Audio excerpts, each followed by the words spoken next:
Assalomu alaykum, mana hurmatli obunachilarim. Bugun sizlar bilan mana shunaqa chiroyli aricha guli uchun arilchi yasashni o'rganamiz. Buning uchun to'qigan ishlarimizdan qolgan iplarni ishlatsak bo'ladi. Buning uchun sariq, jigarrang va oq ipli kerak bo'ladi. Mana shunaqa ko'zlar uchun bunaqa munchoqchali ikkita munchoq kerak bo'ladi va shunaqa sim kerak bo'ladi. Birinchi ishimizni arini mana shu bosh qismini to'qishdan boshlaymiz. Sari ipga uni olib, sehrli halqachani ichiga 6 ta zanjir olamiz. 1 2 3 4 5 6. Mana 6 ta oldim.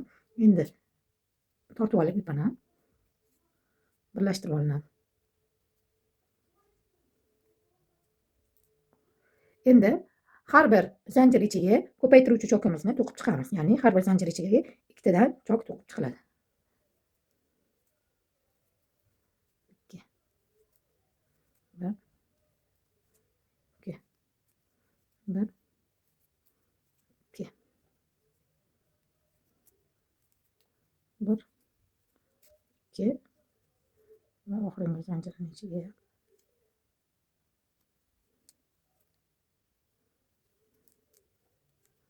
endi oxirgi zanjir bilan birlashtirib olamiz. Qator oxirida 6 ta zanjir oldik. Bu ikkinchi qator oxirida 12 ta zanjir bo'ldi, 6 ta zanjirimiz. Endi uchinchi qatorda bitta ko'paytiruvchi va bitta ilmoqsiz ustunchi chokimizni to'qib chiqamiz. Qator oxirida o'shanda 12 ta zanjirimiz 18 ta bo'ladi. Mana qator oxirigacha yetib kelib oldik, birlashtirib oldim. Hozir qatorlarimiz 3 qator bo'ldi. 1 2 3. Endi yana 2 qator hech qanaqa ko'paytirishlarsiz 2 qator to'qib chiqiladi. Oddiy ilmoqsiz ustunchi chokida. Shunda qatorlarimiz soni 5 ta, 5 qator bo'lguncha to'qilar ekan. 5 qator to'qib oldim. Endi ipimizni shu yerda uzib, jigarrang ipni mana ulab oldim jigarrangini ham.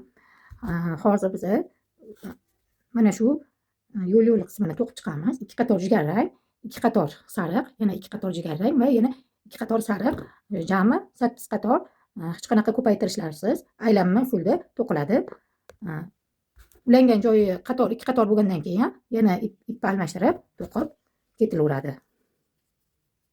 Mana jigarrangini to'qishni boshladim. 2 qator to'qiyotganmiz bundan jigarrangni. Mana jigarrangdan 2 qator to'qib oldim. Mana birinchi ulagan joyimga yetib keldim. Yana ipni uzib, sariq ipni ulab, yana to'qishda davom etiladi.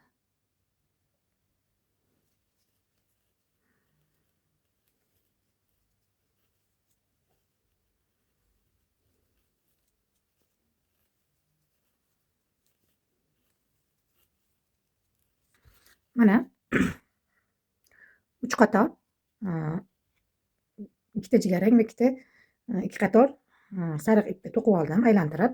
Endi shunaqa tayyorlab bo'lgan simmamizni mana shu o'rtasiga chok tushgan joyini o'rtasiga chiqarib olinadi.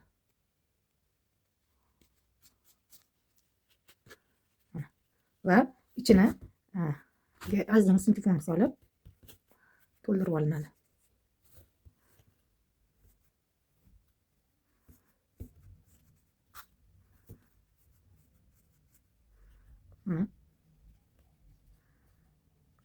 Endi bitta qisqartirish chokini va bitta oddiy ilmoqsiz ustunchi chokini to'qib chiqamiz. Birinchi bitta qator. Mana bitta qisqartirdim. Qisqartirish chokini video darslik qilib tayyorlaganman. Bemalol ko'rib o'rganib olishingiz mumkin. Bittasini to'qib, bittasini ikkinchisini to'qib ketsa qisqaradi. Shunaqa qilib qator oxirigacha bittasini to'qib, bittasini to'qimasdan qisqartirib ketiladi.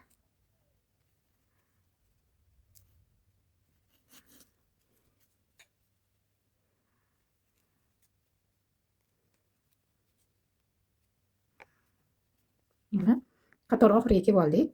Endi keyingi qatorda har bir zanjirga qisqartirish qilib ketiladi. Ketma-ket deydi, faqat qisqartirib to'qiymiz. Kamaytirish usulini bemalol video darsligimdan ko'rib o'rganib olishingiz mumkin.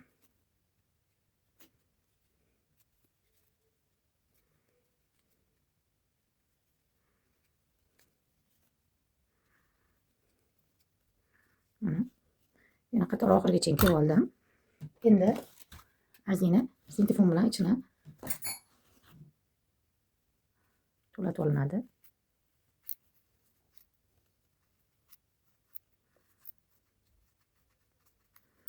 Endi bu qatorda hech qanaqa qisqartirishlarsiz bir qator to'qib olinadi.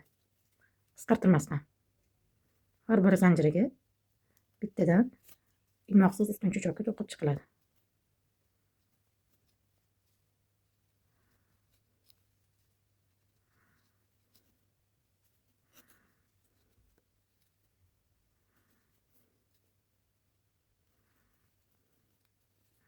Mana to'qib oldim. Endi yana qisqartirish. Ketma-ket qisqartirib tugatib olinadi.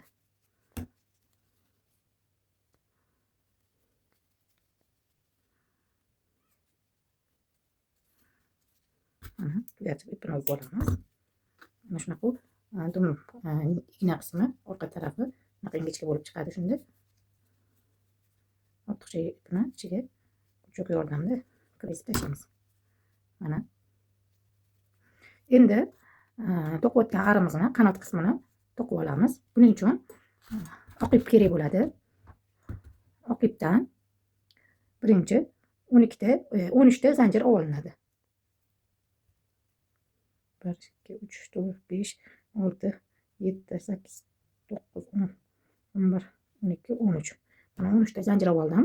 Endi orqa zanjirlarga to'qib chiqamiz. 1 2 3 4 5 6 7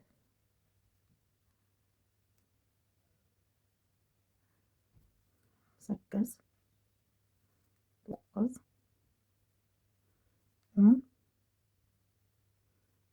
11 11 to'qidim. 12-chi zanjirimizga 3 ta ilmoqsiz ustuncha to'qiladi. Bitta zanjir ichiga 3 ta ilmoqsiz ustuncha to'qidim.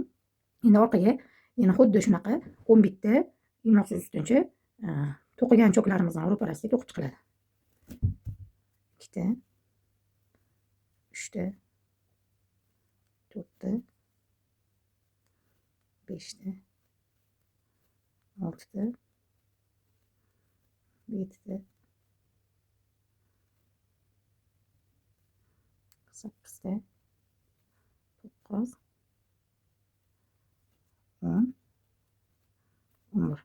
Oxirgi mana shu zanjirga yana 3 ta ilmoqsiz ustuncha cho'k to'qiladi. Ko'paytirib bitta zanjir ichiga 3 ta.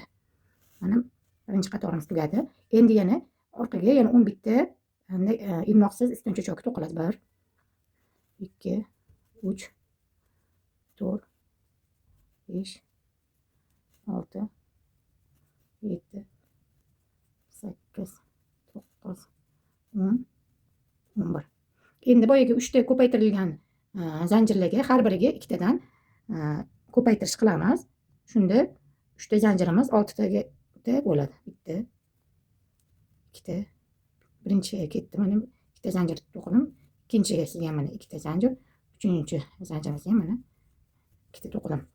Endi yana 11 ta qarshisiga qarama qarshi qilib 11 ta to'qiladi. 3 4 5 6 7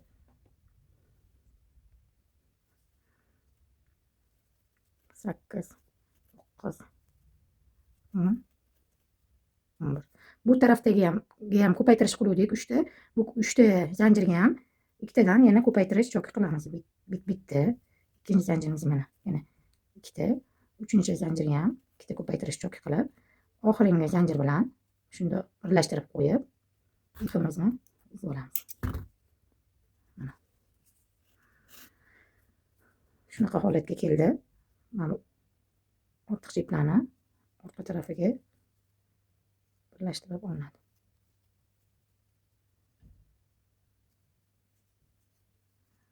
O'rta tarafiga keltirib qo'yiladi. Qirqib tashlaymiz. Mana. Endi teng ikkiga bo'lib, o'rtasidan oq ip yordamida bo'ylab olinadi.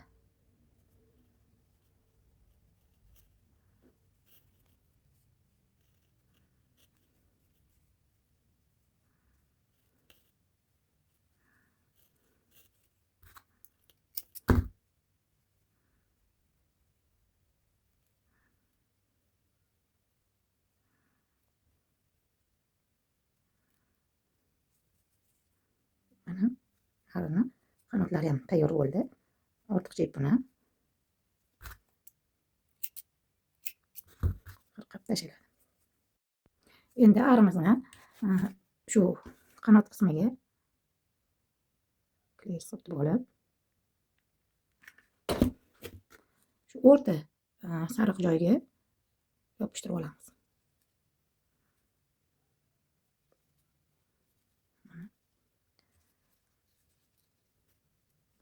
Endi ikkita ko'zini ham belgilab olib, shu joyiga ham ozgina kley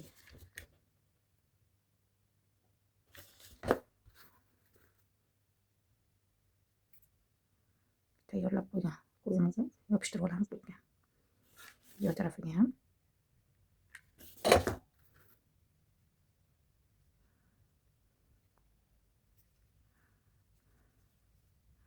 mana yopishtirib oldim. Endi qalam yoki flomaster yordamida og'zini chizib qo'yiladi.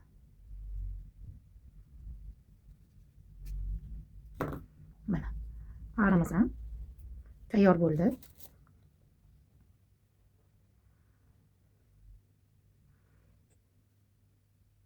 Sizlar ham shunaqa arilarni to'qib, mana shunaqa yasagan gullaringlarga chiroyli bo'lib chiqishi uchun bunaqa qo'yib qo'yishga, dekoratsiya qilib chiroyli bo'lib turish uchun shunaqa to'qib qo'yishsanglar bo'ladi.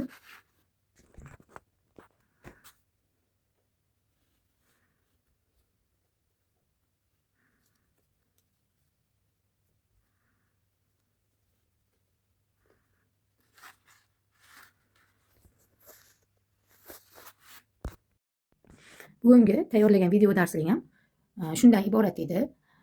Video darsligim sizlarga yoqqan bo'lsa, kommentariy orqali fikringizni bildirib, obuna bo'lib va videoga like bosib qo'yishni unutmanglar. Keyingi video darsligimni nima haqida tayyorlashligim to'g'risida fikringizni bildirib ketishinglarni so'rab qolaman. Keyingi video darslikda uchrashguncha, xayr, salomat bo'ling.